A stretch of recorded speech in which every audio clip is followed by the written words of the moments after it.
Un ospedale nuovo al posto di quello vecchio non si può fare. Il presidente del Veneto Zaia basa questa affermazione su quanto hanno stabilito i tecnici dopo lunghi approfondimenti. Guardi, deve essere chiaro che abbiamo lavorato 7 anni. I tecnici dicono che la miglior soluzione è farlo nuovo fuori. Punto. Quindi non si discute su cosa si bisogna fare, anche perché non è una decisione della politica, ma è di un tavolo tecnico autorevole. Dall'altro voglio anche ricordare che è fondamentale che si decida, perché Padova Ovest è frutto di un'analisi sempre tecnica di 9 aree in città. Spero che il sindaco Giordani decida quanto prima cosa vuol fare.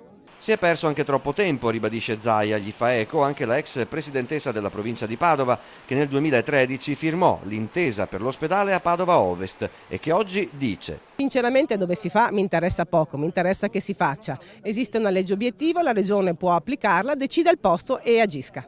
Noi però il policlinico lo dobbiamo fare. Io non voglio ritrovarmi altri anni e anni di sentire parlare del nulla. La regione è pronta, è un ospedale che dobbiamo fare, punto e basta. Con la regione c'è l'università, penso sia chiaro a tutti. Abbiamo lavorato anni per arrivare alla soluzione, adesso non possiamo proprio fermarci all'ultimo millimetro. Una indecisione che sarebbe molto rischiosa. Padova potrebbe perdere quindi il nuovo ospedale?